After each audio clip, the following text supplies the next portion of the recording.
Hello students, तो कैसे हैं आप लोग। आज हम लोग बात करने वाले हैं स्टेरिलाइजेशन मेथड्स के बारे में। तो जैसा कि जब हम डील कर रहे होते हैं चीज़ों से, फार्मास्यूटिकल प्रोडक्ट से, केमिकल एजेंट से, तो हमको इंस्ट्रूमेंट हो या लैब हो या फिर ग्लासवेयर्स हो या कोई भी मतलब आर्टिकल्स हो, हमको इन चीज़ों को माइक्रोब से फ्री रखना होता है। उसके लिए हम इस्तेमाल करते हैं स्टेरिलाइजेशन टेक्निक्स का। तो उसी को हम बेसिकली समझने की कोशिश करेंगे। तो आज का जो टॉपिक है वह है sterilisation methods. Sterilisation is the process of completely eliminating, ध्यान रखिए, कंप्लीटली इलिमिनेटिंग और sometimes destroying all form of microbial life such as bacteria, viruses, fungi, and their spores from surfaces, from liquids, from instruments, और may be from the environment. ठीक है, तो वो microbes तो कहीं भी हो सकते हैं, बहुत निग्लिजिबल रहते हैं, नेक्ड आई से हम देख नहीं पाते। अब कहाँ पे कितने माइक्रोब्स हैं पता नहीं ना, तो हमको उसको स्टेरिलाइज करना, because we are dealing with the sensitive therapeutic agents. ठीक है, तो यहाँ पे बहुत अलग अलग तरीके के स्टेरिलाइजेशन देखने को मिल जाता है हमको। तो पहला है हीट स्टेरिलाइजेशन, है ना। हीट स्टेरिलाइजेशन में जो फर्स्ट आता है मॉइस्चर हीट, और that is nothing but steam sterilisation. ठीक है, it uses steam under pressure, है ना। यहाँ पे प्रेशर और टेम्परेचर दोनों काम करते हैं। ठीक है, जैसे कि ऑटोक्लेविंग सर्जिकल इंस्ट्रूमेंट्स, जैसे कि ऑटोक्लेव में हम 121 degree centigrade temperature 15 LB pressure में स्टेरिलाइज करते हैं, maybe liquid media, maybe glassware, maybe some other article, so that the microbes can be destroyed over there. Second type इसमें heat sterilisation का dry heat sterilisation. ठीक है, तो dry heat sterilisation में it uses high temperatures without moisture. यहाँ पे moisture नहीं रहेगा क्योंकि नाम इसका क्या है, dry.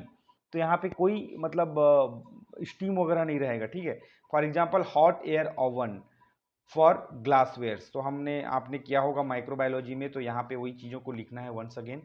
Filtration sterilisation, it physically removes microorganisms using filters with small pore size, छोटे छोटे पोर्स रहेंगे उसमें, माइक्रोन में, है ना। एग्जाम्पल के लिए sterilizing heat sensitive liquids such as antibiotics और मे बी एंजाइम्स। तो एंजाइम और एंटीबायोटिक्स क्या होते हैं, ये हीट सेंसिटिव होते हैं, इनको हम ऑटोक्लेव या हॉट एयर ओवन में स्टेरिलाइज नहीं कर सकते, तो इनके लिए क्या इस्तेमाल करेंगे, फिल्ट्रेशन। ठीक है, थर्ड मेथड आपका है केमिकल स्टेरिलाइजेशन। आपने सैनिटाइजेशन किया होगा कोरोना के टाइम में, पेंडेमिक के टाइम में, वो क्या है, वही that is also one kind of surface sterilisation, है ना। It uses chemical agent to kill microorganisms. Yes, example के लिए ethylene oxide gas for plastics, अगर प्लास्टिक्स को स्टेरिलाइज करना है तो ये केमिकल का इस्तेमाल किया जा सकता है, उसका नाम है ethylene oxide gas, that is the gas, right, liquid gas. ठीक है, तो उसके बाद जो आता है आपका रेडिएशन। अब बहुत सारे रेडिएशन, जैसे कि यूवी इज़ वेरी इंपॉर्टेंट, हम देखें हैं लेमिनार एयर फ्लो में हम यूवी इस्तेमाल करते हैं, है ना। आयोनाइजिंग रेडिएशन भी हो सकता है, नॉन आयोनाइजिंग भी हो सकता है। तो आयोनाइजिंग में हम देख सकते हैं इट यूजेस गामा रेज और maybe X rays. Example sterilizing disposable syringes. तो डिस्पोजेबल जो सीरीन्स है जो वहाँ पे रखा हुआ, मतलब जो हम देखे होंगे कि हॉस्पिटल वगैरह में रहता है, तो उनको हम क्या कर सकते हैं, इससे स्टेरिलाइज कर सकते हैं। नॉन आयोनाइजिंग रेडिएशन मतलब it uses UV light. For example surface sterilisation, अगर यूवी लैम्प को ऐसे दे देंगे तो उस एरिया का पूरे जर्म्स जो है वो किल हो जाएंगे। उसके बाद है गैस स्टेरिलाइजेशन, गैस का भी इस्तेमाल कर सकते हैं माइक्रो ऑर्गेनिजम्स को मारने के लिए, भगाने के लिए, वट एवर इट में भी, है ना।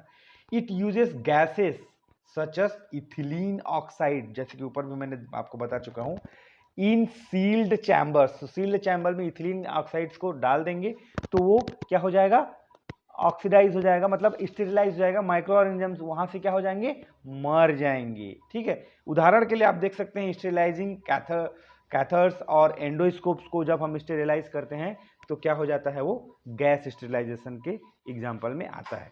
तो कहने का मतलब यह है कि हम माइक्रो ऑर्गेनिजम्स को मारने या कम करने या फिर उनके रेप्लिकेशन या मल्टीप्लिकेशन को रोकने की कोशिश कर रहे होते हैं कहीं ना कहीं, maybe for the equipment, maybe for the glassware, maybe for the liquid medium, maybe for the any of the article where we want to make it free from microorganism. So these techniques are being used overall.